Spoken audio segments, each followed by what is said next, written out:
Hello friends, welcome back to my YouTube channel and my name is Akash Thakur. आज हम आपके साथ एक मोस्ट इम्पॉर्टेंट टॉपिक को लेकर आए हैं। और आज का टॉपिक इसलिए भी इम्पोर्टेंट होने वाला है क्योंकि इस टॉपिक में हम चर्चा करेंगे दिल्ली सर्विस बिल के बारे में। हालांकि आप लोगों को पता है कि जो केंद्र सरकार है उसने लगातार कुछ बिल प्रेजेंट किए हैं इस सत्र में। और इसमें एक महत्वपूर्ण बिल ये भी रहा है दिल्ली सर्विस बिल। ठीक है, तो आज हम इस दिल्ली सर्विस बिल के बारे में जानकारी लेंगे कि दिल्ली सर्विस बिल क्या है, दिल्ली सर्विस बिल क्यों लाना चाहती है केंद्र सरकार, दिल्ली सर्विस बिल पे हालांकि जो राज्य सरकार है, केजरीवाल जी की सरकार, वो क्यों इतना विवाद खड़ा कर रही है, और क्या है दिल्ली के मुख्यमंत्री सीएम अरविंद केजरीवाल और एलजी के बीच का विवाद। इनके बारे में आज हम जानकारी लेंगे इस वीडियो में। ठीक है, तो जानकारी लेने से पहले मैं आपको एक चीज़ बता दूं दोस्तों, कोई भी जो एक्ट होता है, एक्ट के बारे में थोड़ा चर्चा कर लेते हैं कि कोई भी अगर एक्ट होता है तो उस एक्ट को लागू होने से पहले उसे बिल का नाम दिया जाता है। अर्थात हम कह सकते हैं कि कोई भी कानून बनने से पहले उसे विधेयक बोला जाता है। विधेयक या बिल सबसे पहले आपके लोकसभा और राज्यसभा में प्रस्तुत किया जाता है। लोकसभा और राज्यसभा में प्रस्तुत करने के पश्चात इसे राष्ट्रपति के पास भेजा जाता है और राष्ट्रपति के हस्ताक्षर के पश्चात ही कोई भी बिल या विधेयक एक कानून का रूप ले लेता है। ठीक है, और हमारे संविधान में आपके कानून बनाने का जो प्रोसेस है वो इसी तरीके से फॉलो किया जाता है। ठीक है दोस्तों, तो दिल्ली सर्विस बिल एक संशोधन बिल है। हालांकि जो हमारे संविधान में संशोधन की प्रक्रिया है वो आर्टिकल 368 के अंडर दी गई है। तो आर्टिकल 368 के अंडर में आपके भारतीय संविधान में संशोधन किया जा सकता है। ठीक है, और इसके बारे में और जानकारी लेंगे तो जानेंगे सबसे पहले दिल्ली के बारे में कि जो ये दिल्ली बिल आया है, पहले इससे पहले दिल्ली का एक इतिहास जान लेते हैं कि दिल्ली में आखिर किस तरीके का प्रोसेस चलता आ रहा था शुरुआती समय से। तो दोस्तों, दिल्ली एक यूनियन टेरिटरी है और यूनियन टेरिटरी होने के नाते इसे आपके कुछ विशेष अधिकार भी प्रदान किए गए हैं, मतलब एक स्पेशल स्टेटस का दर्जा भी दिया गया है। जैसा कि आप अन्य यूनियन टेरिटरी में देखते हैं उस तरीके से थोड़ा अधिक महत्व दिया गया है दिल्ली को। हम कह सकते हैं कि अन्य यूनियन टेरिटरी में आप देखते हैं कि किसी भी प्रकार की कोई असेंबली, कोई विधानसभा, कोई मुख्यमंत्री नहीं है, परंतु दिल्ली एकमात्र ऐसा यूनियन टेरिटरी है जहां पर आपके असेंबली भी है, मुख्यमंत्री भी है और मिनिस्टर ऑफ काउंसिल भी यहाँ पर आप देखते हैं। ठीक है दोस्तों, इसके अलावा अगर हम चर्चा करें तो 1956 में आपके दिल्ली को एक यूनियन टेरिटरी का दर्जा प्रदान किया गया था। अर्थात हम कह सकते हैं केंद्र शासित प्रदेश के रूप में दिल्ली को 1956 में एक्सेप्ट किया गया। ठीक है, देन उसके बाद लोकल लेवल पर दिल्ली के विकासी प्रक्रिया के लिए आपके महानगर परिषद का गठन किया गया ताकि स्थानीय स्तर पर आपके विकास किया जा सके। और इसी प्रोसेस को आगे बढ़ाते हुए 1966 में दिल्ली में एक एडमिनिस्ट्रेशन एक्ट लाया गया जिसके अकॉर्डिंग आपके महानगर परिषद को समाप्त कर सारी अथॉरिटी, मतलब सारी पावर, विकास की पावर आपके किसके हाथ में दे दी गई? एलजी के हाथ में दे दी गई, लेफ्टिनेंट गवर्नर के हाथ में। ठीक है दोस्तों, अब मैं आपको एक छोटी सी चीज़ और बताता हूँ यहाँ पे कि जो राज्यपाल होता है, गवर्नर, वो आपके राज्य का प्रमुख होता है और राज्य के प्रमुख के रूप में वहाँ पर कार्य करता है। उसी प्रकार जितने भी केंद्र शासित प्रदेश हैं हमारे, उन सभी केंद्र शासित प्रदेशों में शासन को सुचारू रूप से चलाने के लिए आपके कौन आता है? आपके लेफ्टिनेंट गवर्नर आता है। तो लेफ्टिनेंट गवर्नर कहाँ पर रूल करता है? आपके केंद्र शासित प्रदेशों में। और आपके जो गवर्नर होता है, राज्यपाल, वो शासन करता है आपके राज्यों में। तो आई होप सो गवर्नर और लेफ्टिनेंट गवर्नर में आपको थोड़ा सा जो भी डाउट होगा वो क्लियर हो गया होगा। ठीक है दोस्तों, तो 1956 में एडमिनिस्ट्रेशन एक्ट आने के बाद आपके क्या होता है, जो महानगर परिषद थे जिसको विकास करने की अथॉरिटी दे रखी थी उसको समाप्त कर दिया गया और पूरा रूलर सिस्टम किसके हाथ में दे दिया गया? लेफ्टिनेंट गवर्नर के हाथ में। और ये प्रोसेस आपका चलता रहा। ठीक है, देन अब चर्चा का विषय ये आया कि 1991 में, याद रखेंगे, 1991 में 69th अमेंडमेंट एक्ट के अकॉर्डिंग आर्टिकल 239 कैपिटल ए के अंडर में आपके दिल्ली को एक स्पेशल स्टेटस का दर्जा दिया गया, और जो स्पेशल स्टेटस का दर्जा दिया गया उसके अंतर्गत दिल्ली में विधानसभा और आपके असेंबली की बात की गई। और ये जो आप बात करते हैं कि दिल्ली को 239 कैपिटल ए के अकॉर्डिंग और 69 अमेंडमेंट एक्ट के अकॉर्डिंग ये जो सिफारिश दी थी, ये सिफारिश दी थी आपके एस बालाकृष्ण कमेटी ने। ठीक है, तो आपको ये भी याद रखना है कि जो आज दिल्ली में हम असेंबली देख रहे हैं, मुख्यमंत्री देखते हैं और आपके मिनिस्टर ऑफ काउंसिल देखते हैं, ये किसकी रिकमेंड पे आए थे? तो एस बालाकृष्ण कमेटी के रिकमेंड पे इसे एक्सेप्ट किया गया था। ठीक है दोस्तों, तो आई होप सो इतना आपको क्लियर हुआ होगा। तो 1991 में जो एक्ट आया था, आपका अमेंडमेंट किया गया था 69th अमेंडमेंट, उसके अकॉर्डिंग दिल्ली को एक स्पेशल स्टेटस का दर्जा दिया गया। ठीक है, लाइक हम कह सकते हैं 1991 से पहले दिल्ली में एक विधानसभा क्षेत्र नहीं थे, विधानसभा नहीं थी, असेंबली नहीं थी। 1991 के बाद यहाँ पर असेंबली आपके देखने को मिली। ठीक है, देन उसके आगे बात करते हैं कि एक्चुअल में कि दिल्ली सर्विस बिल है क्या। ठीक है, तो दिल्ली सर्विस बिल में क्या बात की गई, जब आपके दिल्ली में 1966 में आपके एडमिनिस्ट्रेशन एक्ट आया जिसमें रूल पूरी तरीके से एलजी को दिया गया। देन उसके बाद 1991 में 69th अमेंडमेंट के थ्रू दिल्ली में असेंबली बनाई गई, जिसमें क्या हुआ, दिल्ली की कुछ पावर आपके मुख्यमंत्री और मिनिस्टर ऑफ काउंसिल को दे दी गई। ठीक है, तो इसके बाद कुछ पॉइंट्स आए कि जब दिल्ली में दो तरीके की आपके रूलर सिस्टम आप देखोगे, एक तरफ आप पहले एलजी को देख रहे थे रूल के रूप में, और अब दूसरी तरफ आपने क्या कर दिया, मुख्यमंत्री को थोड़ी पावर दे दी। तो कौन सा विषय किसके अंडर में आएगा, ये बात आई सामने।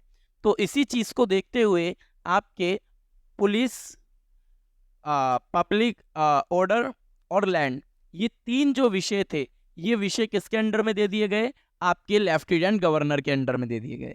ठीक है, तो दोस्तों याद रखेंगे, पुलिस, पब्लिक ऑर्डर और आपका लैंड, ये तीन विषय आपके किसके हाथ में दे दिए गए, लेफ्टिनेंट गवर्नर के हाथ में दे दिए गए, जिसे कौन अपॉइंट करता है, तो ये भी याद रखेंगे, लेफ्टिनेंट गवर्नर को आपके राष्ट्रपति द्वारा अपॉइंट किया जाता है।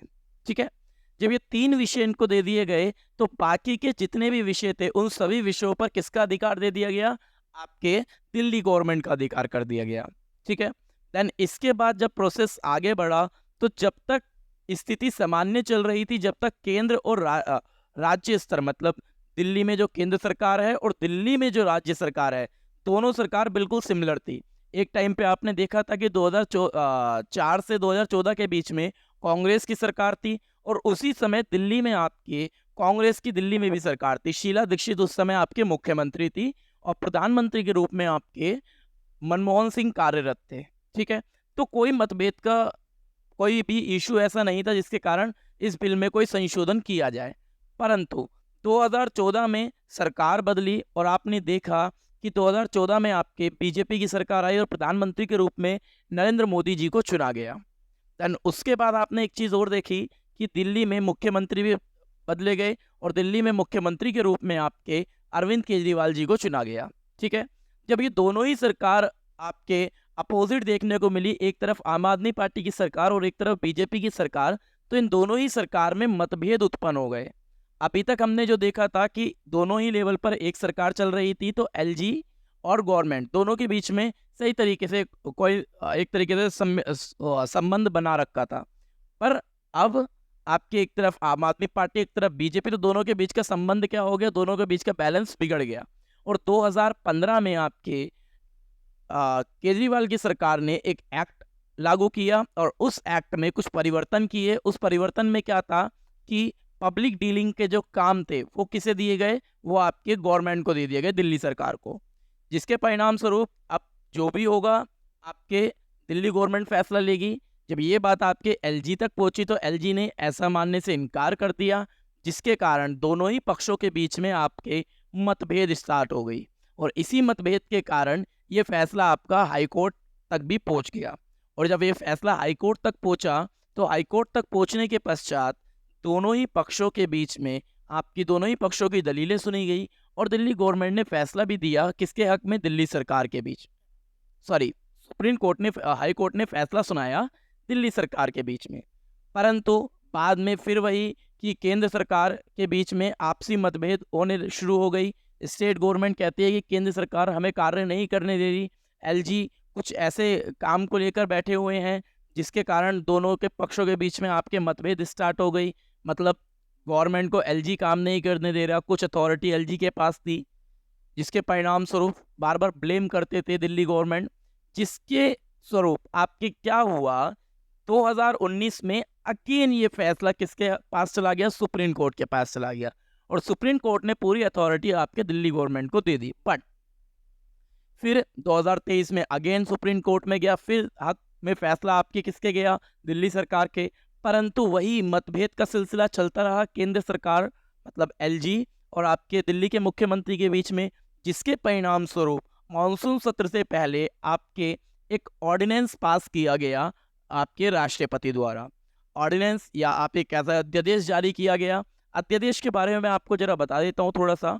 दोस्तों, अध्यादेश का अर्थ क्या होता है, जब भी हमारी जो दो सदन है, लोकसभा और राज्यसभा, इनकी बैठकों में 6-6 महीने का अंतराल होता है।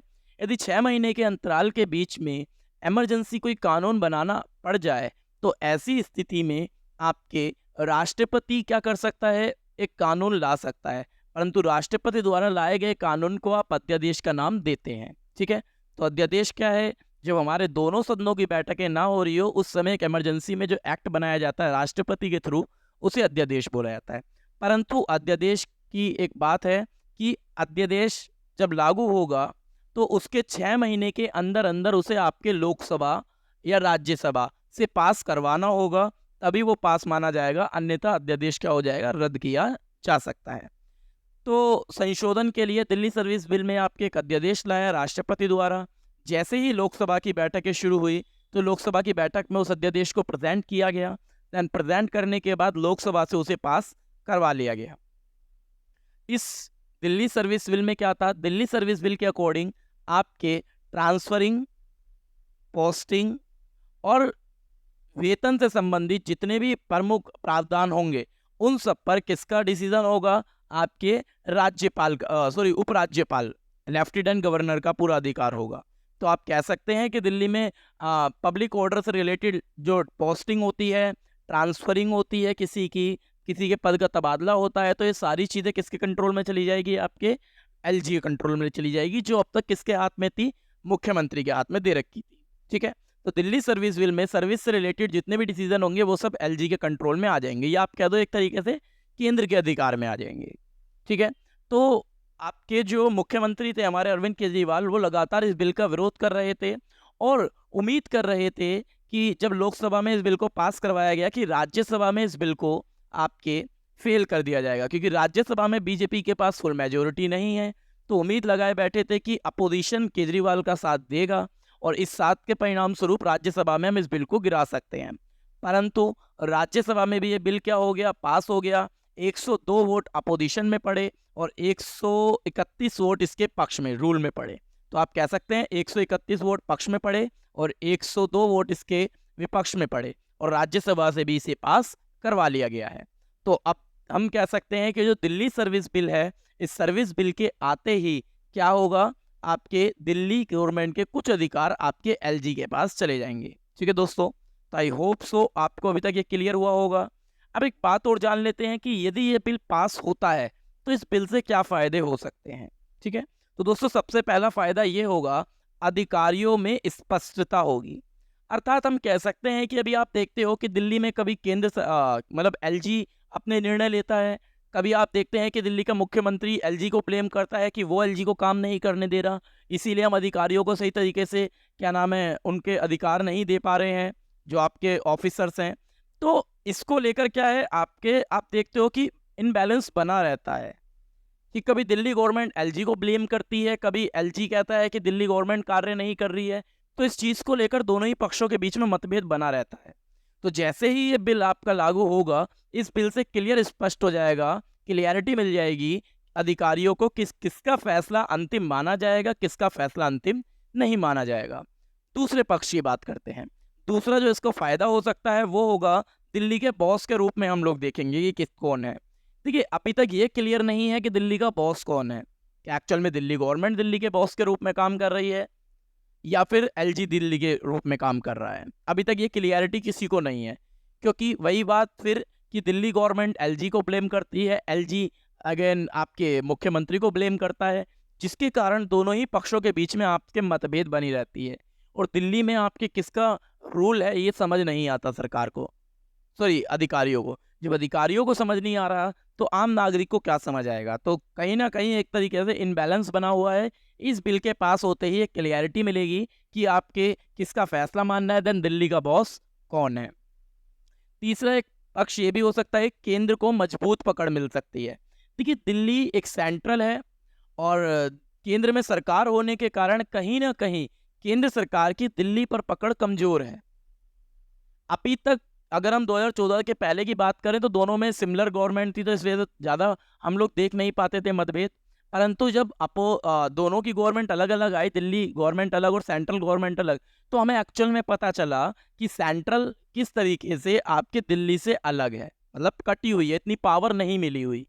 सेंट्रल गवर्नमेंट होने के नाते बीजेपी की दिल्ली पे पकड़ मजबूत होनी चाहिए, क्योंकि अगर आपको अपने ही गढ़ में आपकी मजबूत पकड़ नहीं है तो अन्य क्षेत्रों में आप किस तरीके से अपनी पकड़ मजबूत कर सकते हैं।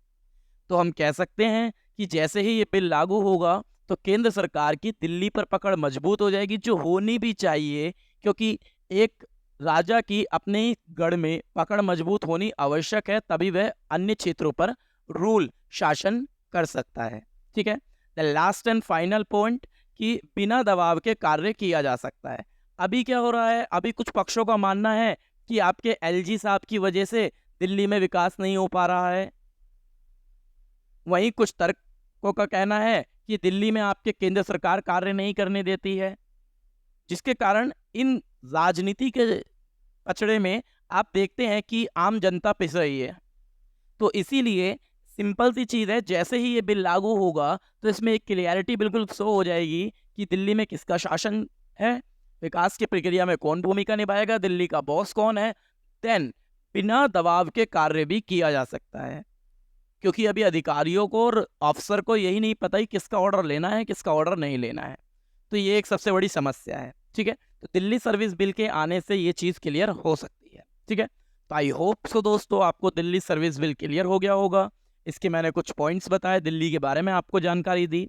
ठीक है, देन नेक्स्ट वीडियो में भी हम चर्चा करेंगे कुछ और बिल्स की जो अभी केंद्र सरकार आपके लाई है मानसून सत्र के बीच में। ठीक है, तो उसके बारे में हम चर्चा करेंगे। और अगर आपको इस बिल से रिलेटेड कोई और जानकारी देनी है, कोई ऐसा डाउट है जो आपको क्लियर नहीं हुआ, प्लीज़ कमेंट बॉक्स में आप कमेंट करके बता सकते हैं। जब तक के लिए हम आपसे अगली वीडियो में मिलेंगे। और आपसे एक जानकारी और देनी है कि इस वीडियो को ज़्यादा से ज़्यादा शेयर कीजिए, ताकि दोस्तों आने वाले जो लोग हैं उन पर भी इन्फॉर्मेशन पहुंच सके, क्योंकि वीडियो ज़्यादा शेयर नहीं हो पाती, व्यूज़ ज़्यादा नहीं आते, फिर हमारी मेहनत का क्या काम है।